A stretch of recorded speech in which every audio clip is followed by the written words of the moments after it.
Okay, let's unpack this. You sent over a really detailed look at the Beltrán-Leyva Organization, or the BLO, as it's sometimes called. Mm-hmm. It's quite a history, really. A wild ride through Mexican drug Well, it trafficking. certainly is. Started back in 1996, right? The five Beltrán-Leyva brothers, Arturo, Carlos, Alfredo, Mario Alberto, and Hector, and Edgar Valdez Villarreal was in there too. That's right. Quite the founding group. And they just clawed their way up from Sinaloa, didn't they? It became this major power, operations reaching into the U.S. even. Oh, yeah, their reach became significant. And your sources, they lay out this, well, brutal portfolio. Mm. Drugs, human trafficking, murder, extortion, pretty much the works. Yeah, a very broad range of criminal activities. So our goal here in this deep dive is to try and figure out how they got so powerful, what eventually led to their decline, and maybe what echoes are still around today. That's the plan. And what immediately jumps out is the timescale. We're not talking about some flash in the pan. This group was a major force for, well, over 2 decades. Navigating that kind of violent, complex environment for so long. Yeah, that takes something. It really speaks to a certain level of, let's say, strategic thinking and definitely ruthlessness. Right. And the sources mention they actually started out working with the Sinaloa cartel with their cousin Joaquin El Chapo Guzman. Yes, originally part of that larger federation, family ties initially. But then, around 2003, the Gulf cartel was weakening, OCL Cardenas got arrested, Created a power vacuum. and the BLO saw an opening, started pushing into new territory, which, well, predictably led to some pretty nasty clashes. Exactly. And that ambition, that move to branch out, it clearly put them on a collision course with their former allies in Sinaloa. It really highlights a key dynamic you see again and again with these groups, doesn't it? Absolutely. That inherent instability. It's driven by ambition, opportunity. When a rival stumbles, it creates space. And groups like the BLO are just ready to exploit it, usually violently. Makes you wonder about the long-term stability of any alliance in that world. It really does. Yeah. Now, one of the things that really jumped out at me from the sources was how deeply the BLO infiltrated Mexican government agencies. Oh, that was crucial to their power. Political, judicial, police. I mean, they even managed to get people inside Mexico's Interpol office. Yeah. Just try to wrap your head around the sheer scale of corruption and intimidation that must have required. It's staggering, isn't it?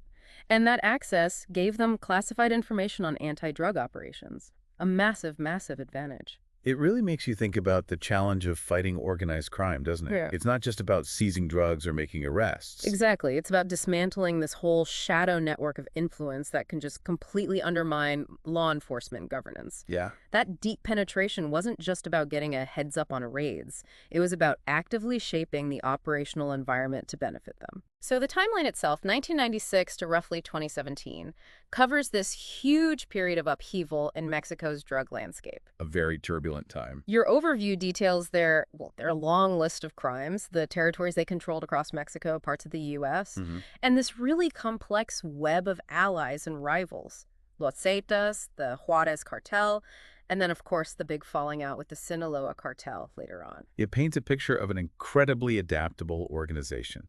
And let's be honest, terrifyingly efficient in many ways. What's particularly interesting, as your sources show, is the breadth of their criminal activities. Right. They weren't a one-trick pony just focused on, say, cocaine. Yeah. They diversified.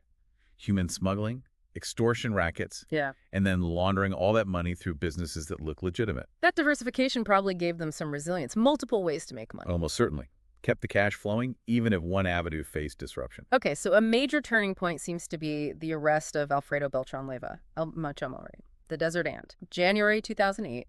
Yes, that was a huge blow. The sources indicate he was absolutely critical to their large-scale drug smuggling and the money laundering side of things. And apparently the BLO, especially Arturo, blamed El Chapo for that arrest, They did. Whether it was true or not, that was the belief, or at least the accusation. which led to this shocking retaliation, the assassination of Guzman's 22-year-old son, Edgar Guzman Lopez. Yeah. In a shopping center parking lot. Publicly, brutally. That level of violence aimed right at a rival's family. Wow. It really shows the gloves were completely off. That rift within Sinaloa had become a chasm. Absolutely. It was a seismic event. Alfredo's arrest was a major operational hit, no question. Right. But that assassination, that was a declaration of total war. It shattered whatever uneasy balance existed before and kicked off a much more intense, bloody phase of conflict. And it tells you something about the role of personal vendettas, too, doesn't it? Oh, definitely. Family honor, revenge. Mm. Those factors often seem to outweigh purely strategic calculations in these feuds. Exactly. And Alfredo's arrest, it had this ripple effect, right? It wasn't just about the Sinaloa split. No, it destabilized things more broadly. Yeah. Your sources highlight how it undermined other alliances, maybe reignited some old grudges. And the BLO, now fully broken away, they allied with Los Zetas. Yes, which just poured gasoline on the fire, leading to even more bloodshed, especially in places like Ciudad Juarez. Oh, God, yeah. Then you had that huge turf war in Reynosa, Tamaulipas, February 2010, against this new alliance. Gulf Cartel, Sinaloa Cartel, La Familia, they were all teaming up against the BLO and Zetas. Right, and the violence was so intense, some reports said border towns literally became ghost towns. People just fled. It just underscores how incredibly fluid and violent these criminal alliances are. 1 minute allies, the next. Mortal enemies. Yeah. If you think about it, these alliances are fundamentally transactional, based on shared interest, power, profit. Sure. When those interests diverge, or when there's a betrayal, real or perceived, those bonds just snap. Yeah. Instantly, violently. The Reynosa situation is a perfect example of how quickly the whole landscape can shift as these groups just realign themselves, always looking for dominance. So around 2010, we start seeing cracks appear within the BLO itself. Yes, internal problems started bubbling up. Arturo Beltrán Leyva was killed in December 2009. Right, in that shootout with Mexican Marines. Exactly. And then Edgar Valdez Villarreal Labarbe, he was arrested in August 2010. So key leaders gone. Key leaders gone. And that created power vacuums. Factions started to emerge, clashing with each other, notably one led by Valdez Villarreal's people and another by Hector Beltrán Leyva. And Hector even formed his own cell for a bit, the South Pacific Cartel down in Morelos. That's right. And disturbingly, your sources mention that group employed a 12-year-old boy as a gunman and executioner. Just horrifying. That kind of fracturing and that level of brutality, it really suggests a breakdown in central control, doesn't it? It's a classic symptom, really. An organization under immense pressure from rivals and law enforcement starts to fray internally. Losing leaders leads to infighting, competing ambitions surface. Yeah. The splinter groups, and that awful detail about the child assassin. It paints a picture of an organization losing cohesion, maybe getting more desperate. But even with all that internal fighting, the BLO, or at least its factions, still held on to significant assets. Oh, yes. The sources mentioned they still controlled drug routes and illegal activities at major Mexican airports. Right. They still had hotels and restaurants, particularly in tourist areas, used for money laundering. And they had that working agreement with Los Zetas, at least for a time. Plus those supply corridors. Yeah. You mentioned stretching from the Andes practically to the Arctic. It sounds hyperbolic, but it reflects the scale of their ambition and logistical network. And the ability to operate across numerous Mexican states, the U.S., even Canada mentioned, plus continued access to corrupt officials, army personnel.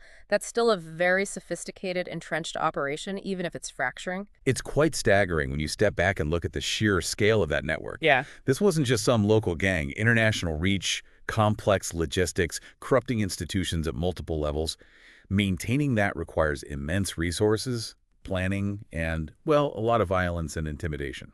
So your overview then walks through this series of key leader captures. After Alfredo's arrest in 2008 and Arturo's death in 2009. Carlos was captured shortly after Arturo's death, also in late 2009 or early 2010. Right. Then you have lieutenants like Gerardo Alvarez Vasquez and Edgar Valdez Villarreal apprehended in 2010. Big captures, both of them. High-ranking figures. And then the last known top leader, Hector Beltrán Leyva, he was finally arrested in October 2014 while eating in a restaurant, apparently. Yeah, quite an unceremonious end for such a major figure. And these weren't small-time busts. We're talking multi-million-dollar bounties offered by both the U.S. and Mexican governments. Absolutely. That signals a sustained, very high-priority effort to dismantle the organization's leadership. That commitment of resources, the financial incentives, it really shows a focused strategy to just cripple the command structure, doesn't it? It does.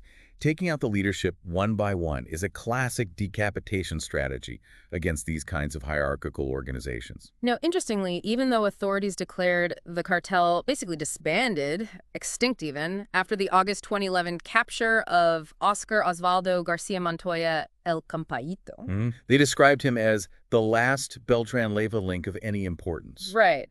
But your sources also mention continued clashes, and even the killing of someone identified as a Beltrán-Leyva leader in Nuevo León as recently as July 2019. That's a really crucial point. So was the extinct declaration maybe a bit premature? It often is, isn't it? Declaring an organization extinct doesn't mean the networks, the individuals, the routes, the know-how, it doesn't all just vanish overnight. Often they adapt, they reorganize, maybe operate in a more fragmented way under new names or smaller banners. The fact we see these later incidents strongly suggests the ties and the capacity for violence persisted, even if the central BLO command was gone. Which brings us neatly to the aftermath, really. Your overview lists a whole slew of independent groups that seem to emerge from the ashes of the main BLO. Yeah, quite a list. Los Mazaplecos, Los Negros, Fuerzas Especiales de Arturo, The independent cartel of Acapulco, La Oficina, La Barradora, that South Pacific cartel we mentioned. Los Plones, Los Rojos Cartel, Guerreros Unidos, Los Tequilleros. It goes on. That fragmentation, it really suggests the BLO's legacy didn't just disappear, it kind of metastasized. That's a good way to put it. It broke apart into these different entities, often still fighting each other or other groups for control of the old territories and rackets. So while the Beltran-Leyva Organization, as that single unified entity, might have been dismantled, The power vacuum it left behind led to this proliferation of smaller, often just as dangerous, if not more chaotic, groups, each one vying for local control. it really highlights how just taking down a major cartel doesn't necessarily solve the underlying problem of organized crime, does it? No, sometimes it can even lead to a more diffuse, maybe even harder to track criminal landscape, more violence in some areas as these new groups fight it out. So wrapping this up, as we've kind of explored in this deep dive, the Beltran-Leyva organization's rise was really fueled by this mix of, well, strategic alliances when it suited them, brutal violence, and that deep-seated corruption we talked about. A potent combination. But ultimately, the internal conflicts plus that relentless pressure from law enforcement led to its fragmentation. It did. But the emergence of all those successor groups really just underscores how complex and, frankly, persistent the dynamics of organized crime are in the region. They adapt. What really stands out to me is just the sheer interconnectedness of it all. These cartels, the shifting allegiances, family ties turning into these bitter rivalries, that constant ruthless struggle for power. It really makes you think about the fundamental drivers, doesn't it? What allows these incredibly destructive enterprises to rise and what eventually causes them to fall or fragment. Yeah. This deep dive into the Beltran-Leyva organization, it gives you a really stark look into that intricate, often incredibly brutal world. It certainly does. And it kind of leaves you with a critical question, I think.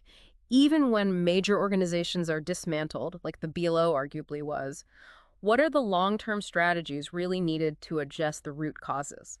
The poverty, the corruption, the demand. Right.